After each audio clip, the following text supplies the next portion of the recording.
départementale,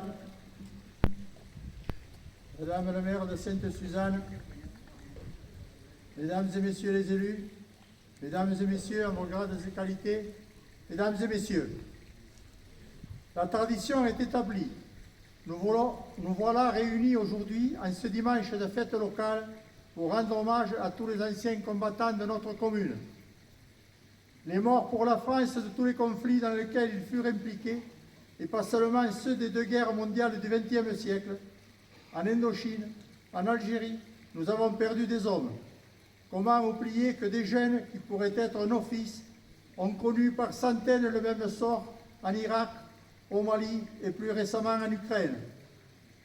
Nos pensées iront donc à tous ceux qui ont donné leur vie pour offrir un monde meilleur. En tout cas, paisible aux générations suivantes, avec une attention plus particulière pour nos concitoyens dont les noms sont gravés sur ce monument aux morts.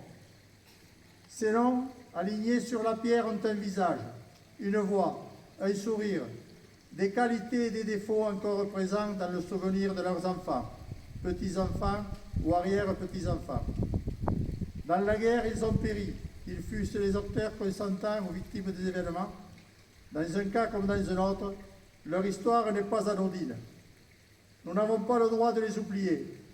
Ils sont morts par le feu, par l'éclatement de l'obus dans le visage, la fulgurance monstrueuse d'une balle de métal dans la poitrine. Soldats de la débâcle, de l'Exode, capturés par divisions entières pour connaître l'exil et la fin des staglates, alors que leur pays s'effondre dans la longue nuit de l'occupation. Un soldat otage voué à devenir la monnaie d'échange de la collaboration, promené sur les bombardements alliés aux quatre coins de l'Allemagne en démolition. C'est la raison pour laquelle nous devons honorer le devoir de mémoire, surtout vis-à-vis des générations futures. En effet, connaître l'histoire de notre pays permet de mieux comprendre qui nous sommes, de qui nous descendons, mais c'est également la condition sine qua non pour ne pas commettre les mêmes erreurs.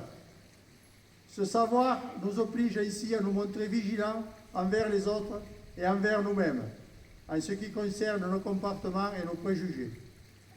En ce jour de fête locale, ayons également une pensée pour tous les résistants qui, par leur travail, dans l'ombre et leur sacrifice, nous ont permis de vivre libres aujourd'hui.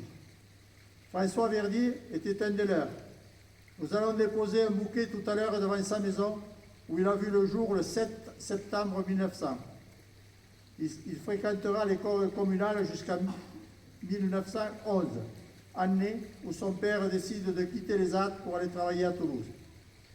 Lorsque la guerre éclate en 1939, François de Verdier était devenu un notable de Toulouse, dignitaire de la franc-maçonnerie, secrétaire fédéral de la Ligue des droits de l'homme, juge au tribunal de commerce et industriel reconnu. En 1943, il prend la direction du MUR, Mouvement uni de la résistance, sous le pseudonyme de Forain. Il est arrêté le 13 décembre 1943. Emprisonné, malgré la torture et les durs sévices, il ne parlera jamais.